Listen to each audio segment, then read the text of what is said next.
نظامی تعلیم اور طبقاتی تفریق۔ سپریم کورٹ آف پاکستان کے چیف جسٹس ثاقب نثار نے گزشتہ روز ریمارکس دیتے ہوئے کہا کہ غریب کے بچے کو بھی تعلیم کے وہی مواقع حاصل ہونے چاہیے جو امراء کے بچوں کو حاصل ہیں۔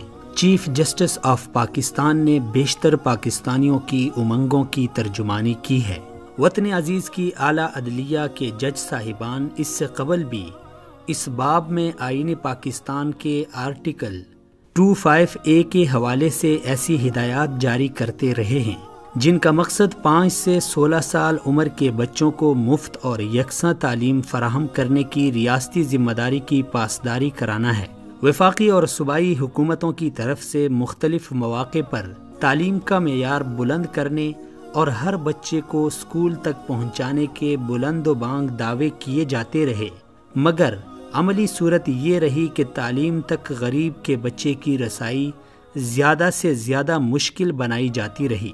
بعض صورتوں میں واضح طور پر محسوس کیا گیا ہے کہ سرکاری شعبے میں تعلیمی اداروں کی حوصلہ شکنی کر کے اشرافیہ کے ایسے مہنگے تعلیمی اداروں کے قیام کی راہ ہموار کی گئی ہے جہاں غریب اور متوسط طبقے کے لوگوں کے لیے اپنے بچوں کو بھیجنے کا تصور بھی محال ہے۔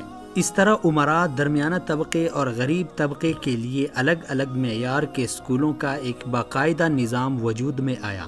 سپریم کورٹ کے از خود نوٹس کیس کی لاہور رجسٹری میں سماعت کرنے والے 3 رکنی بینچ کی سربراہی کرتے ہوئے چیف جسٹس نے ہر بچے کے اسکول جانے کو یقینی بنانے کے لیے 4 صوبوں کے سیکٹریز، وفاقی سیکٹری، چیئرمین HEC عدالتی معاون بلال حسن پر مشتمل کمیٹی قائم کرنے کی ہدایت کی ہے جو آرٹیکل 25A کی روشنی میں روٹ میپ دے گی۔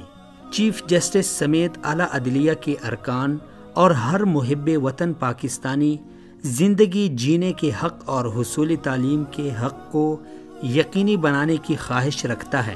پاکستانی عوام جانتے ہیں کہ جب تک ہر بچے کو بلا امتیاز و تفریق حصول تعلیم کے مواقع میسر نہیں ہوں گے، ملک کی ترقی اور خوشحالی، جمہوری اقدار کی سربلندی کے خواب تشنہ تکمیل ہی رہیں گے۔ مگر کیا ہماری اشرافیہ اس باب میں اپنی سوچ تبدیل کرنے کو تیار ہے یا نہیں؟ اگر اس پر عمل درآمد کیا گیا تو غریب عوام کے لیے امید کی کرن ثابت ہوگی، لیکن سوال یہ ہے کہ اس حوالے سے بنائی گئی کمیٹی مکمل اختیارات اور آزادانہ طور پر تحقیقات کر پائیں گی یا نہیں؟ کیا چیف جسٹس صاحب کے اس حکم پر عمل درآمد ہوگا بھی یا نہیں؟